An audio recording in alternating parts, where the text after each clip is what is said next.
Students will apply NMR spectroscopy for structure determination of certain compounds. So जिस तरह के थोनों sums आते हैं numericals आते हैं. For example, you are given this formula C4H14 ते थोड़ा जा उदा दिता हुंदा है डेटा. हुण इहदे च की दस्सिया होया तुहानूं कि there are 5 hydrogens giving singlet. आ वाला लिखना है 5 hydrogen they give singlet, 2 hydrogens they give doublet, 1 hydrogen gives multiplet and 6 hydrogens gives doublet. So D doublet ਨੂੰ represent करती है, M multiplet ਨੂੰ करती है. ये तो मैं ड्रॉ करता जस्ट टू शो यू कि जे टाओ वैल्यूज़ ने तो वह टैट्रामिथाइल सीलेन ਲਈ 10 तक पहुँच जाती है स्केल ते 1 तो शुरू होके ते टाओ वैल्यूज़ दसियां हुई नाले. सो 2.7 मेरे ख्याल दी हुई है फॉर 5 हाइड्रोजनस. उत्थे प्लॉट करती हैं मैं 7 पॉइंट समथिंग दी हुई सी 2 3 मेरे ख्याल 2 हाइड्रोजनस ਲਈ. फिर 1 प्रोटोन है ये 8 दी हुई सी तो 9 के करीब कुछ 6 हाइड्रोजनस ਲਈ दी हुई सी. सो असी देखना है कि इंटरैक्शन की हो सकती है. हुण जिवें सिंगलेट है 5 हाइड्रोजनस ये मतलब ये तो किसी नाल कपलिंग हो ही नहीं रही. So it may be due to because 5 hydrogens are same, या तो CH3 CH2 ग्रुप दियाँ हो सकती हैं या फिर यह C6H5 ग्रुप दियाँ हो सकती हैं. सो ये चीज़ दिमाग च रखनी है. तो 2 हाइड्रोजनस ने जड़ियाँ ये डबलेट है, ये मतलब ये नेबरहुड के एक प्रोटोन है 1H नाल कपल कर रहा है 2H है जोड़ा. तो 1 हाइड्रोजन वाला जिथे जोड़ा ग्रुप है ये मतलब ये दोनों पासे हाइड्रोजनस है तो ही मल्टीप्लेट आती है. तो राइट हैंड साइड पर जोड़े 6 हाइड्रोजनस दसियाँ हुई हैं ये डबलेट है, ये मतलब ये नेबरहुड के 1 प्रोटोन करके है. सो 2 हाइड्रोजनस तो 6 हाइड्रोजनस वाली डबलेट है जी that is due to the neighbourhood of single proton. So ये तो डेफिनेट हो गया कि this 1 hydrogen is in the middle surrounded by 2 hydrogens on one side and 6 hydrogen on two side on the second side. अच्छा जी 6 9 12 हाइड्रोजनस हो तो possibility ये होंगी है कि they are part of CH3, they are divided in CH3 groups. So इत्थे 6 hydrogens हैं तो we can assume कि they are due to these 2 CH3 groups. So these groups, this is one is CH3 this, one is this. So ये करके जड़ियाँ 6 hydrogens ने ये करके ने तो जी एक हाइड्रोजन है आ वाली. सो डबलेट कॉज हो रही है इन्ना 2 हाइड्रोजन्स की तो आ 6 हाइड्रोजन्स की है ना. कॉज केड़ी कर रही है, cause is this hydrogen. So this is causing doublet for its neighbours this and this right. And these 5 hydrogens of C6H5 जी रिंग है. ओके सो बेटा इनू अरेंज कर लियो उस हिसाब नाल जिन्ना कि आइडिया लाया कि it can be due to C6H5. अच्छा बाकी ये है कि जी वैल्यू है the value for 5 hydrogens ये C2H5 ਲਈ है कि जे C2H5 ग्रुप होंदा तो 5 हाइड्रोजन्स एक हो ही नहीं सकती है ना. CH2 की थोड़ी जी शील्डिंग घट होंगी है, CH3 की वाली होंगी है. सो इस करके तो डिफरेंट होनिया सी. सो इट इज़ C6H5 तो 2 हाइड्रोजन्स डबलेट जड़ियाँ दिंदियाँ वो CH2 करके. So these hydrogens they are related to this is related to this and these 2 CH3 groups they give this this signal doublet वाला signal and आ जी ring है ये आ 5 hydrogens ने ये करके. So the formula given is C10H14. सो इनू आप जे काउंट करिए तो फार्मूला हुण जिहड़ा असीं ड्रॉ किया कंपाउंड इहदा C4H14 ही बनता है. Now let's come to the second compound C9H11Br. तो डाटा गिवन हुण मैं वो प्लॉट की फॉर्म च नहीं इस तरह ही नोट किया है.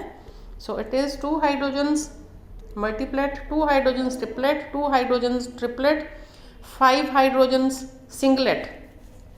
अच्छा हुण ये 5 हाइड्रोजन जिथे आ गया तो उन्होंने पहले ही मार्क कर लिया दिस इज C6H5 ठीक है. So this is due to C6H5 आ पहले ही ये करके कर लिया हुआ.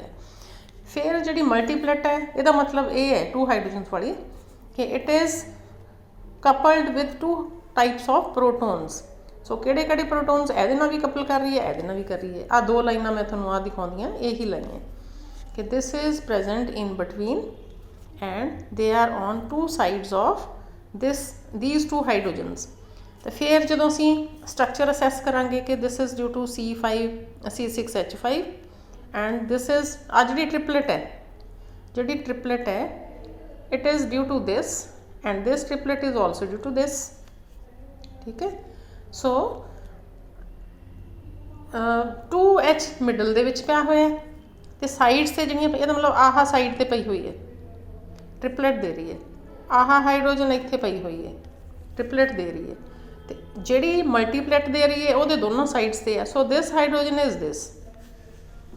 ठीक है, सो उन्होंने असीं कार्बन नाल अटैच करता। So this is C6H5 for this CH2 3.38 वाली तो 2 हाइड्रोजनस असीं राइट हैंड साइड ते मार्क कीतियां। क्यों? क्योंकि ये वैल्यू जी दी हुई है that is for delta 3.38। So they are being deshielded. Deshielding तां होगी जदों ये किसी ज़्यादा इलैक्ट्रोनैगेटिव एटम नाल इहदे नाल लगियां हुई तो इहदी डी शील्डिंग हो रही है। So value is less, sorry value of delta is more. So left में शिफ्ट होगी क्योंकि डेल्टा 0 तो शुरू होंगी है, लैफ्ट में जाने तो वधदा जाता है। राइट हैंड साइड ते टैट्रामिथाइल सिलेन का जिधर सिग्नल है उत्थे वैल्यू ज़्यादा होंगी है, हाईएस्ट होंगी है ना, मतलब मैक्सिमम शील्डिंग होंगी है। वो तो जो लैफ्ट में टर्न करते जाओ शिफ्ट होंदे जाओ तो उधर डी शील्डिंग होंदी जाती है, शील्डिंग घटती जाती है। Okay, then coming to so the structure assessed is this C6H5 CH2 CH2 CH2Br। then coming to the next compound C10H12O। तो डाटा जो दिता होया 5 protons singlet, 2 protons singlet, 2 hydrogens quadruplet and 3 hydrogens triplet है ना, quartet ते triplet. ठीक है, हुण जिहड़ियां सिंगलेट सिंगलेट वालियां ये तो साइड्स से पईयां हुईयां, किसी नाल इंटरैक्ट नहीं कर रही है ना। सो CH2 जिथे लगी होगी जिहड़ियां 5 हाइड्रोजन्स ने, these 5 hydrogens they are due to this part of the ring because on this edge I had written there is no proton here, there is no proton. If we attach CH2 to this now because this position is empty without protons, so these protons are not going to interact with other protons, so इत्थे नहीं होनी इन्हां दी interaction है ना। सो इसलिए की है कि आ तां पहले 2 किस्म के प्रोटॉन्स ने दे गए this part of structure. Then coming to the quartet and triplet, उन्हों का जो देखिए ये ट्रिपलेट 2 प्रोटॉन्स करके है तो क्वार्टेट है जी वो 3 प्रोटॉन्स करके है। So triplet is due to these 2 protons and quartet is due to these 3 protons. ये मतलब they are coupling with each other, they interact with each other. So इन्होंने जो असीं अरेंज करिए कि 2 प्रोटॉन CH2 ग्रुप के होणगे, 3 प्रोटॉन CH3 के होणगे, तो ये एक दूसरे के नेबरहुड दे विच है, इकट्ठे ही चेन बनी हुई है। सो आपां चेन इतों असैस कर ली। फिर उस तो बाद उहदा आपां देखिया कि जिहड़ा असीं जिन्ने ग्रुप्स असैस होए इहदे तों उन्हां दा फार्मूला बनना C9H12 ते साडे कोल गया C10H12O। ये मतलब CO घट रह गया, CO किते अटैच करना है। सो CO अटैच करना है तो यह मतलब CO वाली कार्बन तो क्योंकि प्रोटोन नहीं होंदा, सो दोनों पासे सिंगलेट दे रहा है, लैफ्ट ते भी लैफ्ट ते दे रहा, राइट वाले आपस हो रहे हैं। जे इस CO वाली H नाल इस मिडल वाली कार्बन नाल हाइड्रोजन होंदा तो CH2 की मल्टीप्लेट आनी सी। ਇਹਦਾ मतलब ये CO ਇਹਦੇ ਨਾਲ ही इत्थे लग्या होया, तां ही ਇਹਦਾ ट्रिपलेट आ रहा, सिर्फ CH3 करके ही क्वार्टेट आ रही है। लैफ्ट वाली ग्रुप है वो इनू इंटरैक्ट नहीं कर रहा। So the structure we can write is this CH2 CO CH2 CH3। Okay, then coming to next compound C4H8O2।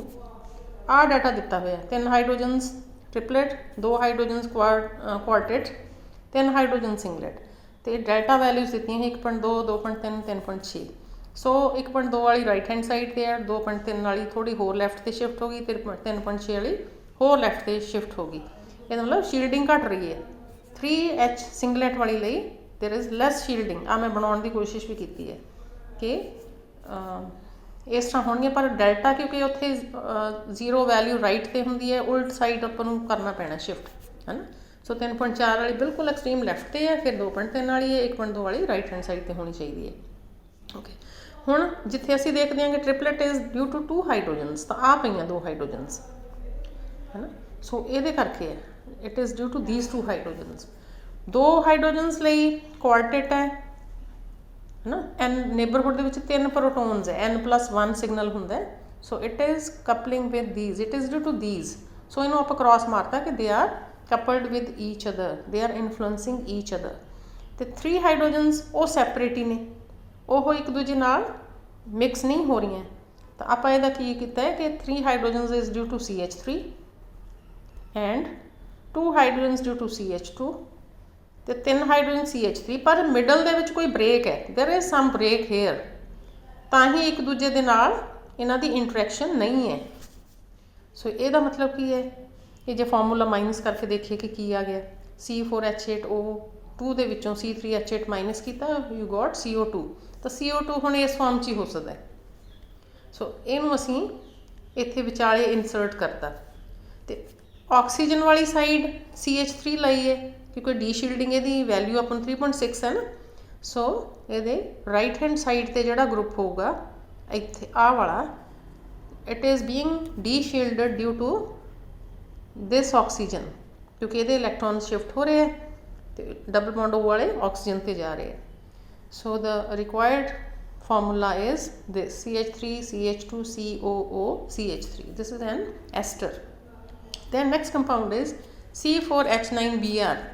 तो डाटा दिता होया 6 हाइड्रोजनस, 1 हाइड्रोजन, 2 हाइड्रोजनस, फिर वो दसिया 6 हाइड्रोजन की डबलेट है, 1 हाइड्रोजन की मल्टीपलेट है, 2 प्रोटोन्स ਲਈ डबलेट है।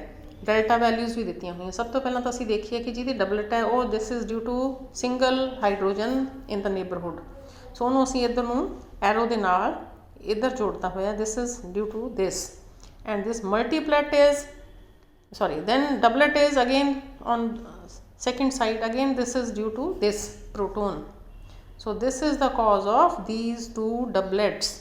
सो दोनों पासे दोनों की नेबरहुड च है, इन्होंने सेंटर च पिया हुआ है जोड़ा हाइड्रोजन है CH, it must be CH। Okay, then this multiplet, so it can be due to protons in the neighbourhoods, कि ज़्यादा सारे प्रोटोन होंगे उन्ना करके हो सकता है। सो इसलिए आप क्रॉस बनाते कि they are coupling with each other. तो 6 हाइड्रोजनस आई टोल्ड यू कि these 6 hydrogens they are due to 2 CH3 groups. So इनू इस तरह लिख के आप अलग अलग लिख ले कि CH, this is due to 2 CH3, 1 hydrogen is in the form of CH and these 2 protons are in the form of CH2, क्योंकि फॉर्मूले Br भी है तो वो असी ये नाल लाता हुआ Br। Okay, so the required compound is CH, required compound is CH। ਇਹਦੇ ਲਈ मल्टीप्लेट आनी है, इन्हां ਲਈ दोनों सिंगलेट देंगे क्योंकि सेम एनवायरनमेंट है। So they are giving doublet and this is again giving doublet due to the neighborhood proton here. So the required formula is this. So please try to attempt all other examples given in your book to assess the compound, to determine the structural formula for the compound from the given empirical formula.